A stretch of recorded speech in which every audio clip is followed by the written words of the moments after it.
تو ہمیں سورہ توبہ میں 10ویں پارے میں سورہ توبہ ہے، اللہ رب العزت نے اس میں ارشاد فرمایا ہے والذین جی یکنزون الذهب والفضة، اور وہ لوگ جو سونے اور چاندی کو خزانے کے طور پر جمع کر کے رکھتے ہیں، ولا جی ينفقونها فی سبیل اللہ، اور اس کو اللہ کے راستے میں خرچ نہیں کرتے، فبشرهم بعذاب علیم، نبی کریم صلی اللہ علیہ وآلہ وسلم سے کہا گیا کہ آپ ایسے لوگوں کو دردناک عذاب کی خبر سنا دیجئے، یوم یحما علیہا فی نار جہنم، جس دن ان کے اس جمع کیے ہوئے خزانے کو جہنم کی آگ میں تپایا جائے گا، فتقوا بها جباہہم وجنوبہم وظہورہم، پھر اس تپے ہوئے مال کے ذریعے سے ان کی پیشانیوں کو، ان کے پہلوؤں کو اور ان کی پشتوں کو داغ لگایا جائے گا، اور کہا بھی جائے گا، مذاق بھی اڑایا جائے گا، ھذا ما کنزتم لانفسکم، یہ ہے وہ خزانہ جس کو تم نے اپنے لیے جمع کر کے رکھا تھا،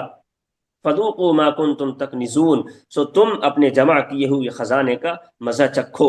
تو یہ کتنی سخت بات ہے کہ جو لوگ زکوٰۃ ادا نہیں کرتے ان کے لیے اللہ رب العزت نے اتنا سخت حکم ارشاد فرمایا ہے کہ ان کے اس زکوٰۃ کے مال کو، جو بھی مال و دولت ان کے پاس ہے جس کی انہوں نے زکوٰۃ ادا نہیں کی، اس کو جمع کر کے تپایا جائے گا، اور پھر اس کے ذریعے سے اس کی پیشانی کو، اس کے پہلوؤں کو، ان کی پشتوں کو داغ لگایا جائے گا۔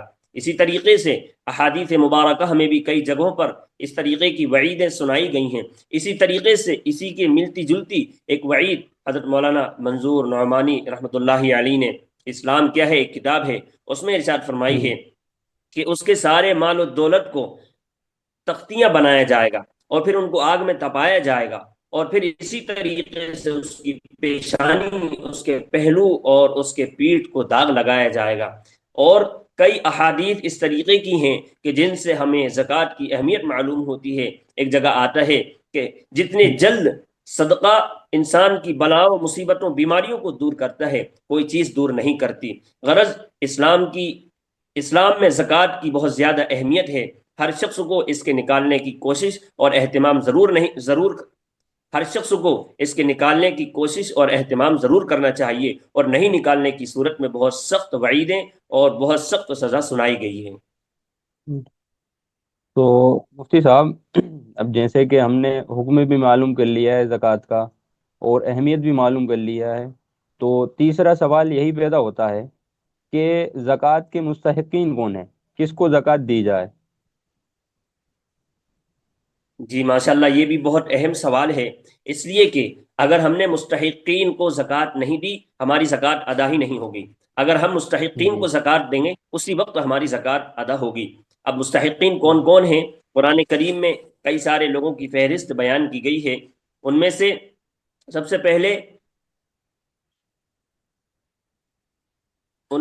پہلے مسافر شخص کو بھی، مسکین، غریب، جو مسکین اور غریب، ان میں سے سب سے پہلے مساکین، غربا، ان کو ہم زکوٰۃ ادا کر سکتے ہیں۔ اسی طریقے سے مسافر شخص ہے، وہ مالدار تو تھا لیکن سفر میں کسی وجہ سے اس کا مال و دولت ختم ہو گیا، وہ غریب ہو گیا یا چوری ہو گیا، مال گر گیا، تو مسافر شخص کو بھی ہم زکوٰۃ ادا کر سکتے ہیں۔ اسی طریقے سے مقروض شخص کہ جس کے اوپر قرض کا بوجھ ہو، تو ہم اس کے قرض کے بوجھ کو زکوٰۃ کے مال کے ذریعے سے ہلکا کر سکتے ہیں، اس کو زکوٰۃ ادا کر سکتے ہیں۔ اسی طریقے سے جو اسلامی سلطنت ہوتی ہے وہاں پر جو زکوٰۃ کے وصول کرنے والے کارندے ہوتے ہیں ان کو بھی ہم زکوٰۃ ادا کر سکتے ہیں۔ موجودہ وقت میں مدارس اسلامیہ ہیں، ان کو بھی ہم زکوٰۃ ادا کر سکتے ہیں۔ غرض ہم اگر کسی شخص کو زکوٰۃ ادا کر رہے ہیں تو ایسی صورت میں اس کا مستحق ہونا ضروری ہے۔ اب یہ بھی سنیے کہ مستحق کس شخص کو کہتے ہیں۔ مستحق غریب فقیر کس شخص کو کہتے ہیں؟ جو شخص نصاب کا مالک نہ ہو، جس کے اوپر زکوٰۃ واجب نہ ہو، وہ زکوٰۃ کا مستحق ہوتا ہے، اس شخص کو ہم زکوٰۃ دے سکتے ہیں اور وہ زکوٰۃ لے بھی سکتا ہے۔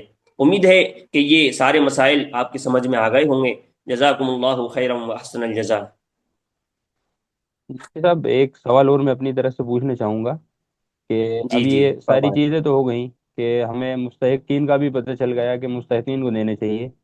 اب ایک سب سے بڑا سوال پیدا یہ ہوتا ہے، کیونکہ ہم زکوٰۃ دینے نکلیں گے تو ہمیں یہ بھی معلوم ہونے چاہیے کہ کتنی زکوٰۃ دینا ہے، کتنی پرسنٹ زکوٰۃ دینا ہے کتنے مال پہ۔ جی یہ تو بھی آپ اس بہت پہ اہم تھوڑی سی سوال روشنی ہے ڈالیں۔ ماشاء اللہ۔ جی جی ماشاء اللہ، یہ بہت اہم سوال ہے۔